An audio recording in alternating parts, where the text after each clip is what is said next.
Welcome back. I hope you're having a great summer so far. I can't believe it's already almost the 4th of July. Today I want to talk about what's been going on here. I know a lot of you have been experiencing what I've been experiencing, which is pretty extreme temperatures for mid-June or so. And with that comes some things that have been going on, some good, some bad. So I want to show you all that today.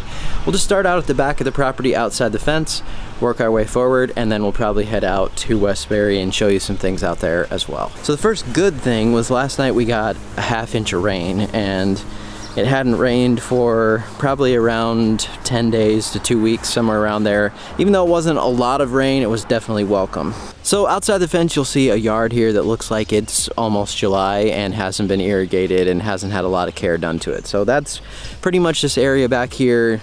I don't do a whole lot to it. I think it's had one dose of fertilizer in the spring of a granular, and then nothing else, no extra irrigation, just simply mowing back here. And that's one of the things I like to test, is to just pretty much leave it alone and see what it will do compared to some of the areas that I work a lot harder on. So now we step inside of the fence, and I think you'll be able to tell that this is still a bit stressed, but not as much as outside the fence. No added irrigation to this either.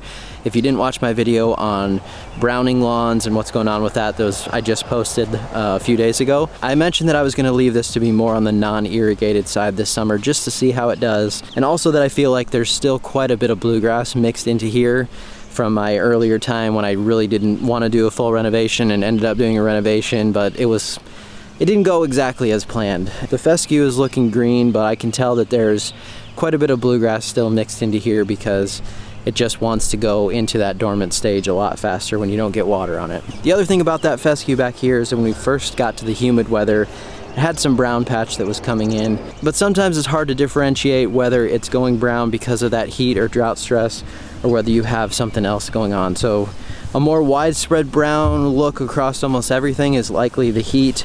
And if you have some more localized patches and localized spots that are going on, that's probably more of a fungus situation. But you have to look closely and pay attention because it is hard to tell sometimes. So this spot over here is 100% fescue. I know that for sure because I did a full renovation and actually did it properly and removed everything that was here and started over with 100% fescue. So I've definitely found in here as well, there's a bit of disease that has gone on. You can tell by some of the yellow blades and some of the little bit of lesions that are on the blades. But considering our conditions, hasn't been too bad. This is all day sun in this spot and I haven't added any water to it.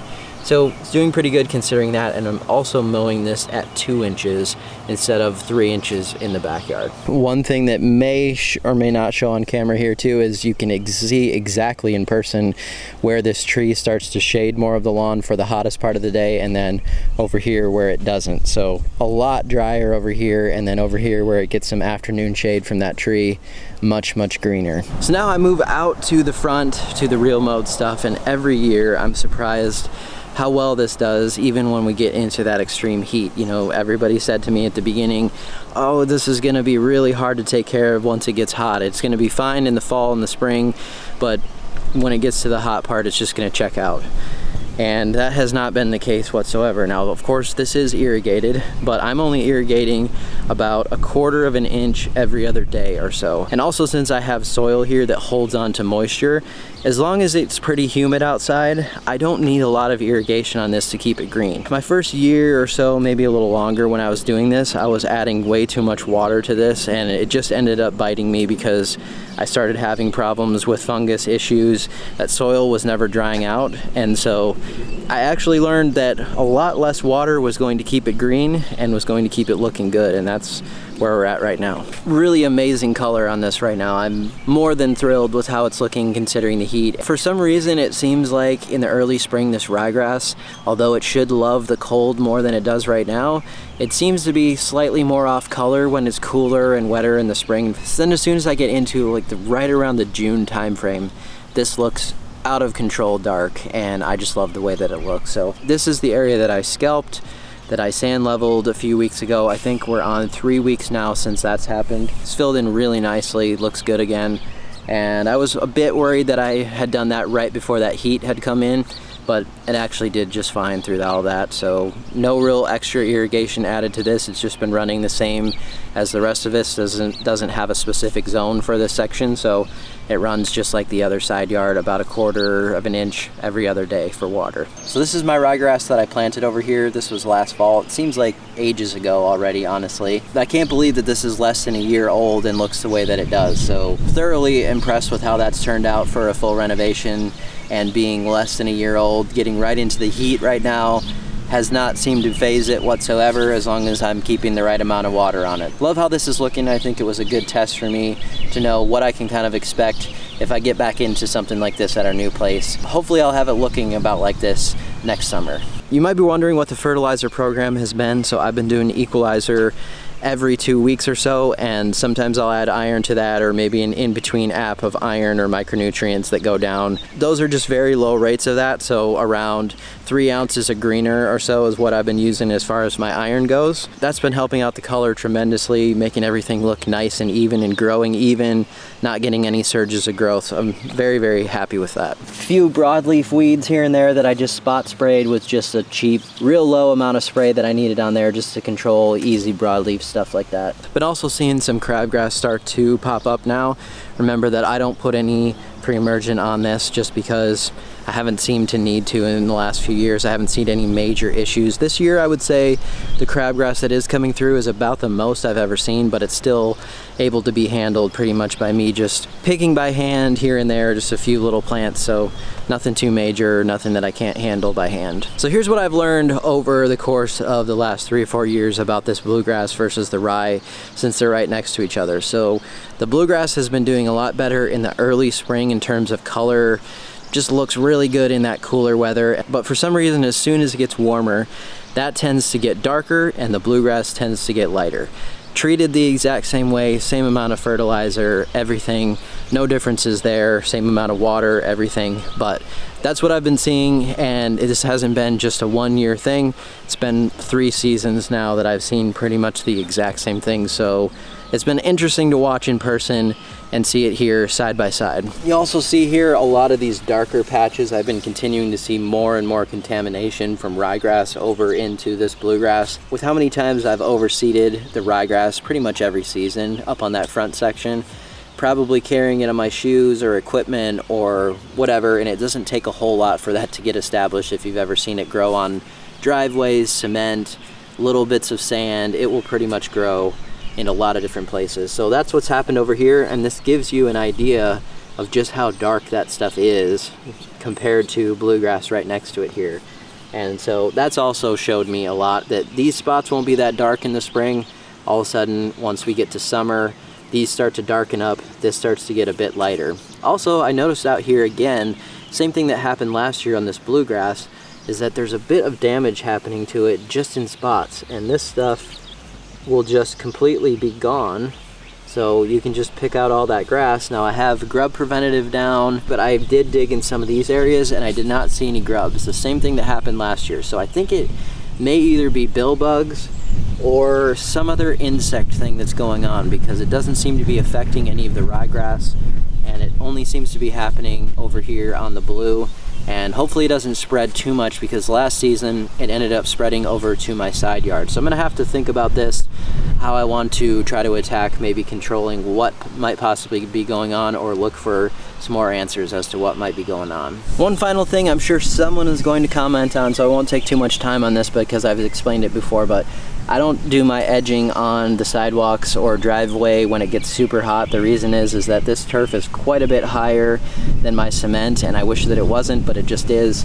And so once I start cutting this and putting an edge on it, the exposed roots are right there, right up against the sidewalk. And I've done some testing on this over the years and found that if I let this grass grow over during the hottest parts of the year, it doesn't seem to get as stressed on the fringes, because there's, as you can see here, there's quite a bit of cover on those roots now. Whereas when I cut that, those roots are exposed right on the edge, and the fringes tend to get pretty torched pretty fast. So that's why I don't do that.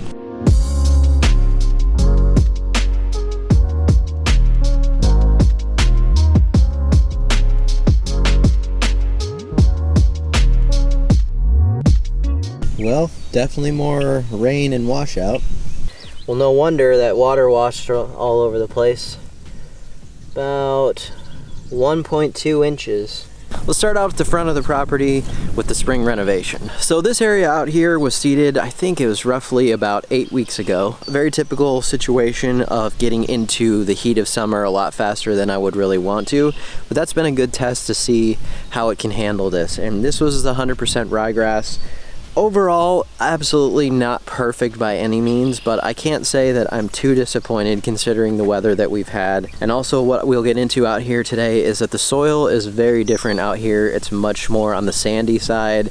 And since I'm not out here every day, or at least not usually every single day, and I don't have an irrigation system that I can just press a button and turn it on, it's been a lot more difficult to keep up with the spring seeding. I've been out here a few times where this has already been on the very dry side. So we'll see what all shows on camera here, but there's some fungus areas, some brown spots that came out through here. I'm not sure. It doesn't really look like Pythium, which would be typical of new ryegrass. A lot of times it gets that. It looks actually more like brown patch to me. Also, another typical thing you're going to see in a lot of your spring seeding is I have plenty of crabgrass coming in. I could come in now and spray this, definitely, if I wanted to. It's old enough, it's been mature enough that I could come spray it.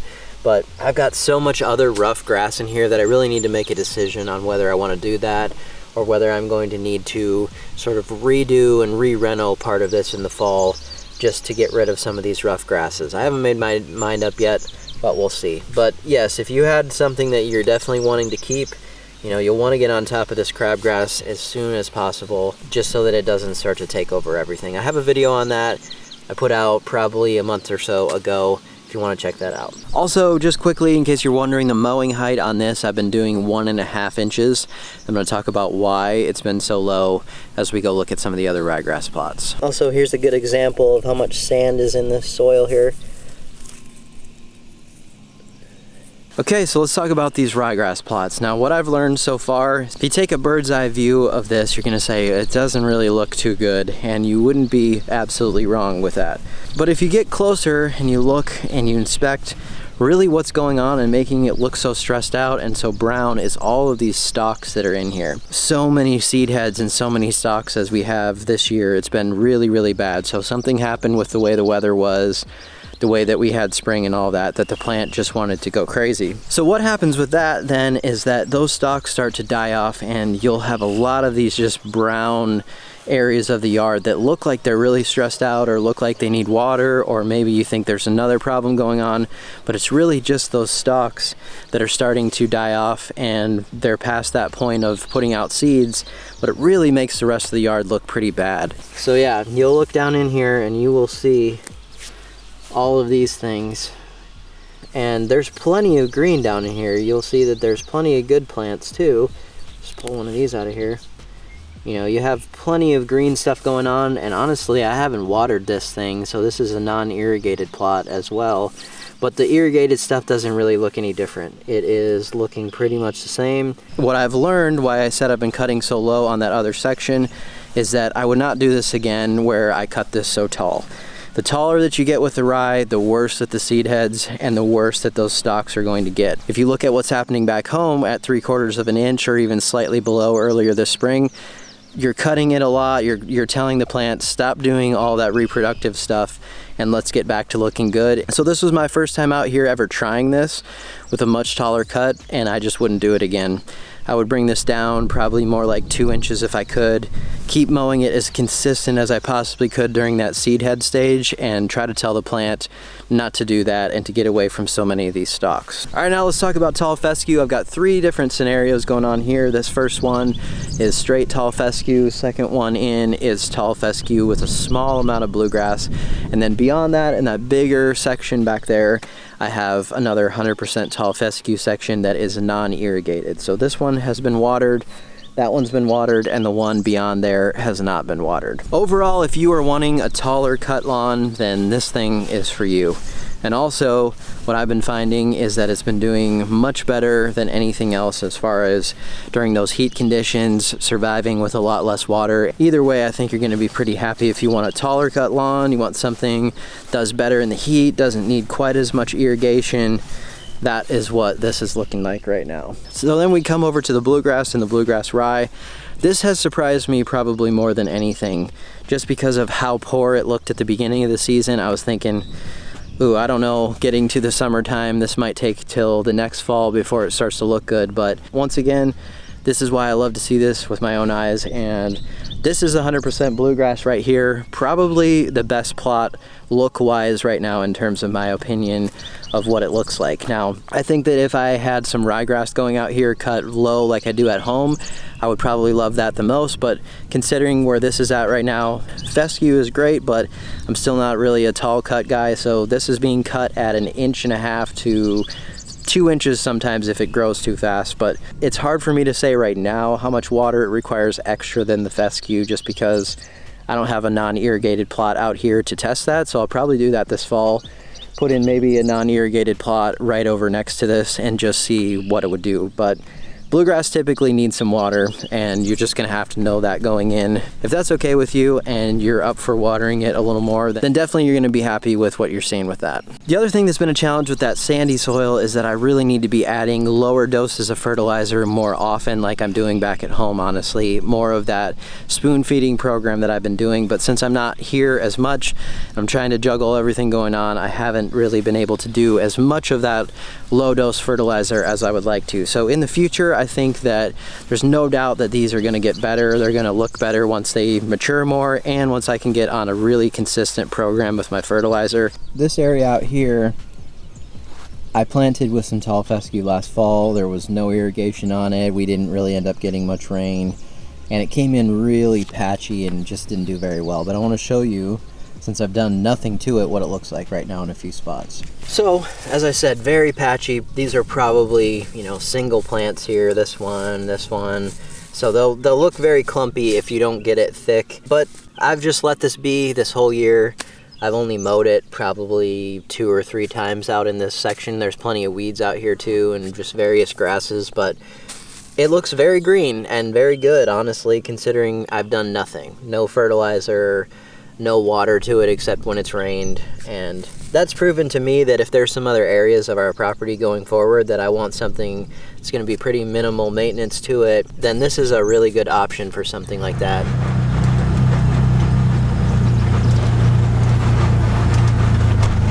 So we're back at the shade spot now. So what you're looking at right here is up on the top section of that shade area, and it's pretty much full sun through the middle of the day. I know that there's a tree right back here that starts to shade things in the late afternoon. This is that fine fescue, also with probably a bit more ryegrass in it than is in the lower section, because I did do a slight overseed of rye, knowing that there was more full sun up on this spot.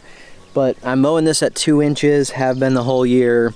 No irrigation to it. It's had a 1/2 pound of fertilizer total, so not much to it whatsoever. I'm pretty happy with it overall. I can't really complain for minimal maintenance, not doing much to it except for mowing. So now I'm down on the lower part, and this shade section just continues to impress me again, mowing at 2 inches. Now it's not quite as vigorous as it was in the spring, and you wouldn't expect it to be once it gets hot. But because of all the shade down here, it continues to grow pretty well and pretty evenly, even though I haven't really done much to it. I just come down here and mow, and that's basically it. So I think if you have a very shady backyard, you're looking for a cool season option, then this is going to be it. You do need to keep up with that mowing, and I think that it needs to be cut fairly low at probably 2 inches or below. As soon as I personally see that it starts to get taller, it gets laid over, and if you have traffic on it or anything, it doesn't like to stand up much after that. So that's where I would consider, if you're gonna do something, then make sure that it's mowed low enough that it looks nice and tight and consistent. Otherwise, no issues with this in the heat yet. There's a lot of shade down here, so it's not getting a whole lot of direct sunlight, but it does from time to time, but there's plenty of filtered light to keep it going. Can't wait till fall again too, during the cooler part of the year, to see how this does when it's 1 year old. That was a lot of info for one video, probably a lot to digest, but I wanted to go over everything going on currently, and there's just a whole lot of stuff. So hopefully that gave you a few different insights on some different things. Let me know down in the comments what's been going on in your neck of the woods. I'd be interested to hear what you're dealing with right now. Thanks so much for watching today. We'll see you next time.